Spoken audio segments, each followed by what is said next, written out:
I didn't say I was getting a Supra. I didn't say it. Whoa. We're here, boys.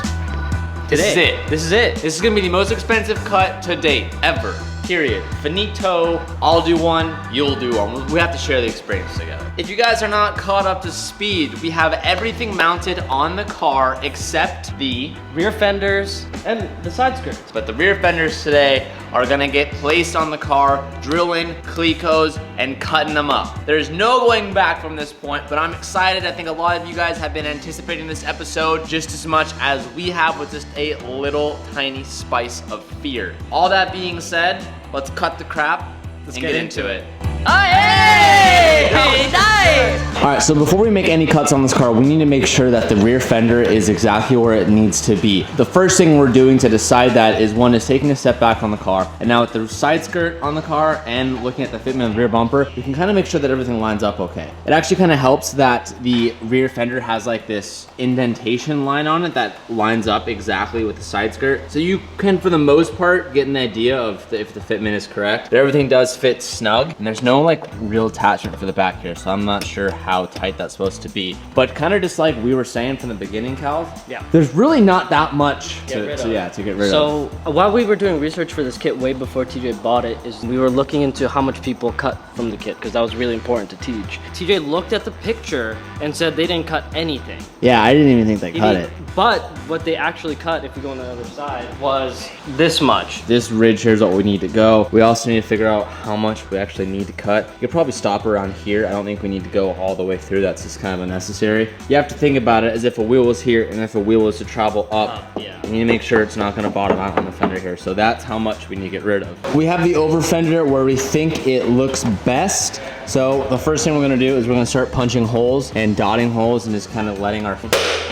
Wow, that scared me. The tool that Calvin has right now is pretty much a spring-loaded punch that kind of leaves an indentation as to what the center is, and it helps us when we drill. It helps us get the bit exactly where we want it so it doesn't walk away on us. As Calvin is punching the fenders, I want to remind you guys that as of right now, there is literally 5 days left to win my Mustang GT. Everything on Hunting Company right now counts as entries towards the giveaway. For every $5 you spend, that gets you 1 entry. And my favorite tee of the whole entire lineup is this tee, which is literally inspired by the Mustang. It has all of our sponsors included on it. 700 plus horsepower could be yours. I'll put the link in the top of the description if you guys want to go check it out. This is your chance to win my 700 horsepower Mustang GT, Roush supercharger kit, Roush front end kit, Roush coilovers, HRE wheels, Toyo R888s, MagnaFlow catback exhaust. Oh, and did I mention everything on this is completely legal, so you don't need to worry about it no matter where you are? Get your entries before it's too late.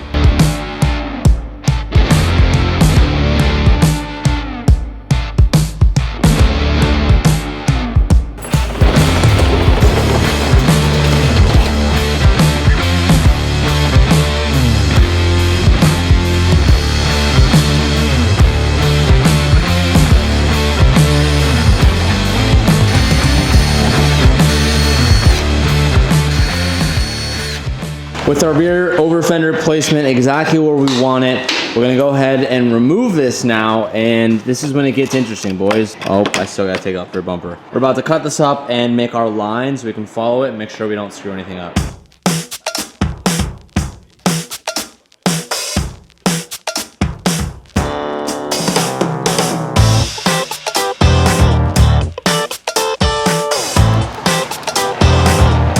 Here's what we're starting with. This should be enough. This is it. There is no going back after this point. After this, I feel like I can confidently call myself the king of wide bodies. It's all come down to this. Stop. Wow. Stop. Got him. This is the bad thing.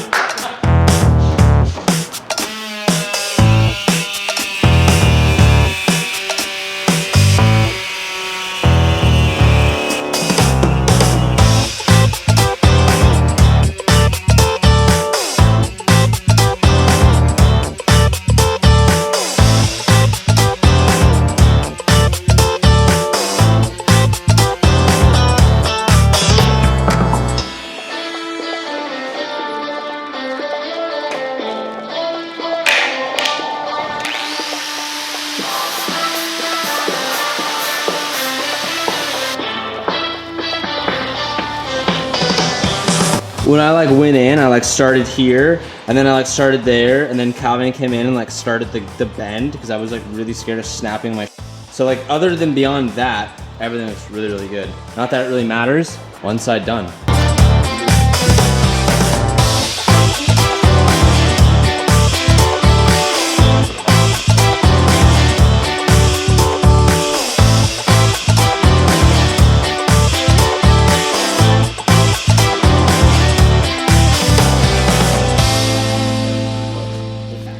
All right, so with this cleat code in the car, Calvin and I have decided we're happy with the fitment. I'm gonna go ahead and remove this. This was a little transfer tape method Tyler and I kind of came up with to kind of figure out where the bottom of the gas cap fits underneath this. I was thinking about maybe trying to keep the gas cap part of the fender, but in all honesty, it's so minimal of the gas cap and just make my life easier. I'm just gonna go ahead and choose to remove it completely and cut this out. So I am gonna decide to cut into the kit and take it out just a little bit. It doesn't bother me. Calvin was kind of more or less on the same page as I am.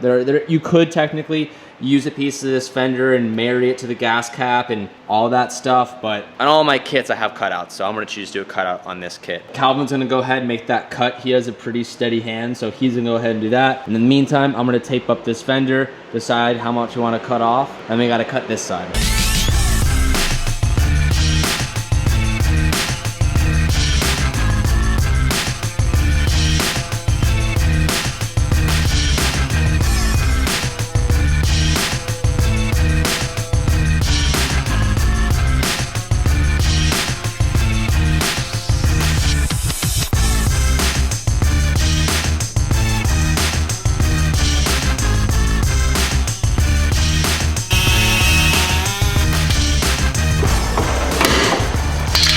God damn. So yeah, our suspicions are correct. That should be glued together. You can see how thick that bead of weld or whatever that is. So Fiberglass? when we first got the car and we took it apart in the rear, when we took this whole assembly out, there were brackets that were snapped, the welds were snapped, this was pushed in a little bit, the rear bumper never really fit. And today, we're just confirming that since this is supposed to be laminated together, and you could see that it was, but it's not. These two pieces are supposed to be one piece. But they weren't. But they weren't at all. So this wasn't an accident prior to the accident that happened when we got it.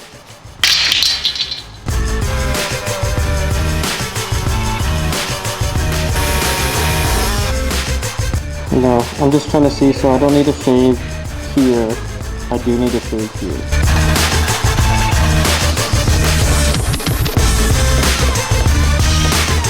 So just a little tip for you. Human hands are big sausage fingers, and sausages are imperfect, but what is perfect are rolls of tape. In this application, this roll of tape pretty much fits this radius. Before, you could see there's like a bit of an angle here. Anyone who's been doing this for a while, they put it in something that's pretty good to the circle, and then you just rub it against that so that you avoid any valleys and peaks that are naturally within your hand. Just a little pro tip for you, baby. So that's pretty good. Dude, that looks really, really good.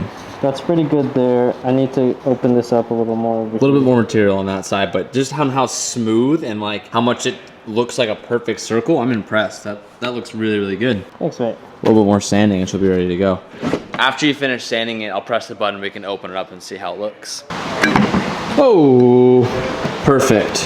What's nice is that this kit is so thin, it doesn't like come like bulging out like a lot of other body kits. You don't need to clear away that much material. So literally 100% perfect. Calvin knocked that out of the park. Like insane.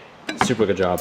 All right, guys, well, just like that, with both sides clecoed in and our rear bumper mounted, we now have the car in its full final form. Obviously, it's still a little bit rough and we still need to make our wing mounts and everything, but it's here. It's a little bit hard to imagine without paint, having it in actual sunlight and kind of getting the full effect of everything. But if we flew through it today, did some good solid cuts, did some good little patchwork on that gas cap. We still need to rip all this wrap off too. So this side was painted red while the other side was just wrapped. When Calvin started peeling back some of this wrap, he actually noticed this side was significantly more used and abused than any other panel we have seen. So this does look a little bit jarring, but all that stuff can be patched up with fiberglass and fixed up at SOS.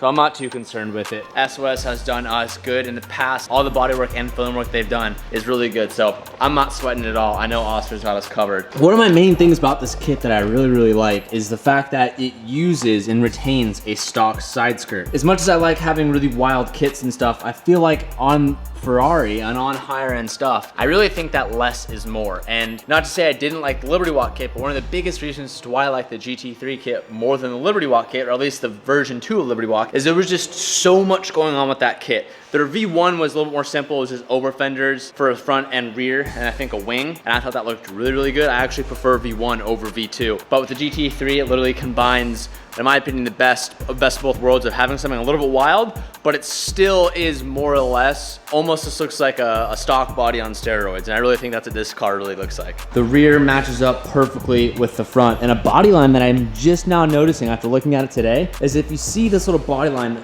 right here under the door handle, this line right here, this whole thing follows right up to that front grille. And I take a step back, you'll see it a little bit more. So like the little subtle hints like that is what really kicks this kit off for me.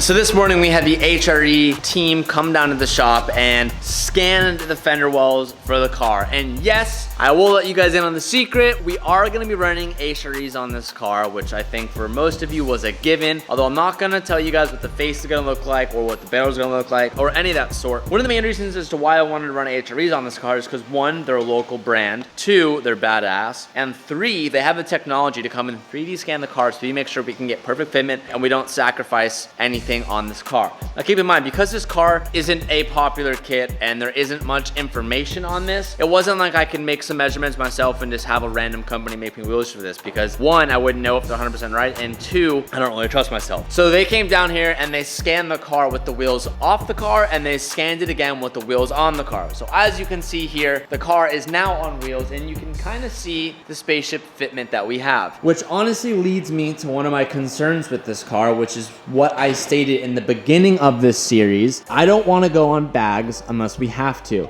Now the other 2 cars that are running this kit, to my understanding, they are both on a bag setup. Well, bag setup and slash like cup setup, but more or less they both use air at a certain extent to make their car drivable. The height here is the stock fitment that we had on our last fender setup. So to make this even flush, we would need to at least lower this car probably an inch, but it's hard to tell because it's not too far out, and we need to lower it an inch in the rear to make it work. Now my concern is that when we lower it an inch and we still have the lift kit on the front, my concern is that's not going to be enough to make this car functional on the street. The last thing I want is to do this kit and to be super scared of taking it to new places because I don't know if I'll fit, I don't know if I'll be able to get up certain slopes. That just like ruins the drivability of the car. If I'm scared to drive it, then that ruins it for me. But at the same time, I didn't want to do air on this car just because I wanted to keep the Ferrari suspension setup and blah, blah, blah. Maybe I could do a cup kit rather than doing full bags. I honestly don't know. I need to do some research, but what I am telling you guys is right now I am considering throwing bags on this car just because it seems that everyone else did it